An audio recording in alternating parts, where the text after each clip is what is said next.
एक deputy collector की संघर्ष भरी कहानी शुरू होती है मध्य प्रदेश के एक छोटे से गांव जामुआ, जिसकी आबादी 1500 के आसपास होगी। बहुत ही पिछड़ा हुआ गांव है। इनके पिता कुमार साहब ने बीए बीएड किसी तरह संघर्ष करके कर लिया था। गांव से तकरीबन 40 किलोमीटर दूर प्राइवेट स्कूल में पढ़ाते थे और उनकी माता उमा जो आंगनबाड़ी में कार्यकर्ता थी। उनकी 2 संतान थे, अजय और विजय। विजय बड़े पुत्र थे और अजय छोटे। दोनों भाइयों की शिक्षा गाँव के सरकारी स्कूल में हुई, जो की 7वीं तक ही था। स्कूल में मात्र एक ही शिक्षक थे। कभी वह देर से आए या नहीं आए तो स्कूल को खोलना, साफ सफाई करना, टाट पट्टी बिछाना और घंटी बजाना, सारा काम विजय किया करता था, क्योंकि वह और बच्चों की तुलना में पढ़ाई में अच्छा था।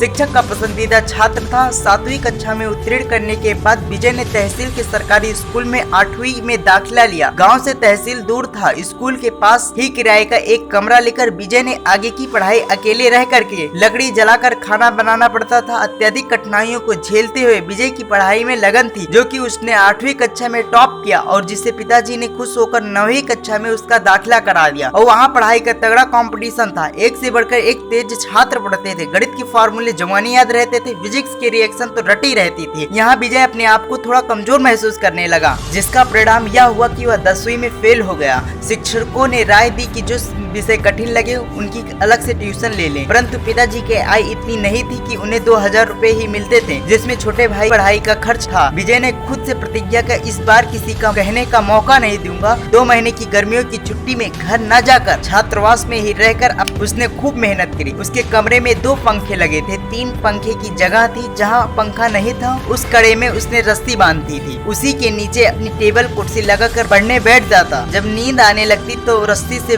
लटक रहे उसमें बालों को बांध दिया था और पाठ याद करने बैठ जाता था। जब झपकी लेते समय बाल खिंच जाते तो दर्द होता और नींद टूट जाती। इस तरह से उसने सारे मुश्किल विषय तैयार कर लिए थे। 10वीं की परीक्षा दोबारा दी। उसने जिले में टॉप किया, पहला नंबर आया। माता पिता शिक्षक सभी उससे बहुत खुश हुए। विजय का हौसला इतना बढ़ गया कि वह छोटे छोटे बच्चों को गणित का ज्ञान ट्यूशन पढ़ाने लगा। इससे उसे कुछ आमदनी भी होने लगी। विजय ने 12वीं में जिले में प्रथम स्थान लाकर अपना वर्चस्व कायम कर लिया था। साथ ही एक फोटोग्राफ की दुकान पर काम भी करने लगा था। विजय का पेट पास करने के साथ ग्रीन कार्ड धारी होने के कारण जबलपुर सरकारी इंजीनियरिंग कॉलेज में चयन हो गया। तब उसकी ट्यूशन और फोटोकॉपी की थी दोनों ही बंद हो गई। माता पिता कैसे भी उसका खर्च उठाया रहे। प्रथम वर्ष का परीक्षा परिणाम आया तो वह सन्न रह गया। 4 विषयों में फेल था। उसने दोबारा तैयारी करी। खर्च निकालने के लिए उसने फिर से ट्यूशन पढ़ाना शुरू कर दिया और खुद भी पढ़ाई की। पास होने के बाद कोई बड़ा काम नहीं मिला तो वह इंदौर के प्रतिष्ठित पेट्रोल पंप पर सुपरवाइजर बन गया।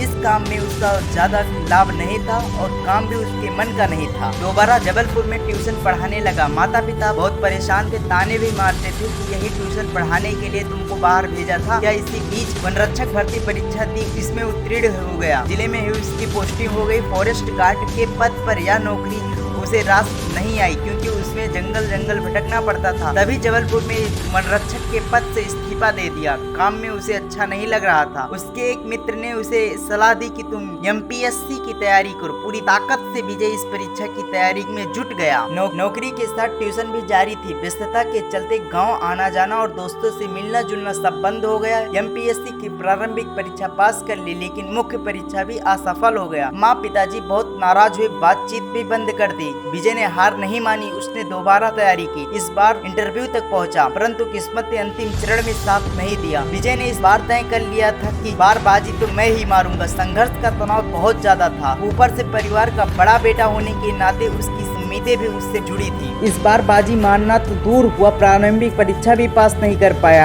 अब वह टूट गया। उसे लगने लगा था कि वह अब कुछ नहीं कर पाएगा। उसे यूं ही ट्यूशन से ही काम चलाना पड़ेगा। एक दिन पढ़ाते समय एक बच्चे को बार बार एक ही सवाल समझाकर थक गया था। उसने बच्चे को 2 चांटे लगा दी। तुमको कितनी देर से समझा रहा हूँ, इतनी सी छोटी सी बात तुम्हें समझ में नहीं आ रही है। तभी उसे अपना फेल होने का याद आया। ट्यूशन पढ़ाना छोड़ दिया और चौथी प्रयास एमपीएससी की तैयारी में जुट गया। इसी बीच उसके मन में बहुत सारे नेगेटिव विचार आने लगे। लोग उसकी हंसी उड़ाने लगे थे। वह बहुत निराश हो चुका था। इस बार परीक्षा पास की। उसने अपनी सारी गलतियां ढूंढकर परिवार वालों ने भी उसका साथ दिया। सबसे बड़ी बात कि इस बार उसने अपने आप को समर्पित कर दिया था। उसे लगने लगा था कि इस बार तो मेरी ही विजय होगी। जैसा कि उसका नाम था विजय। सचमुच में एमपीएससी में डिप्टी कलेक्टर के पद पर उसका चयन हो गया। वह विजयी हुआ। इसलिए कहा जाता है कि हार के आगे जीत है। मेहनत ईमानदारी से किया गया गया प्रयास कभी असफल नहीं होता। Thanks for watching this video.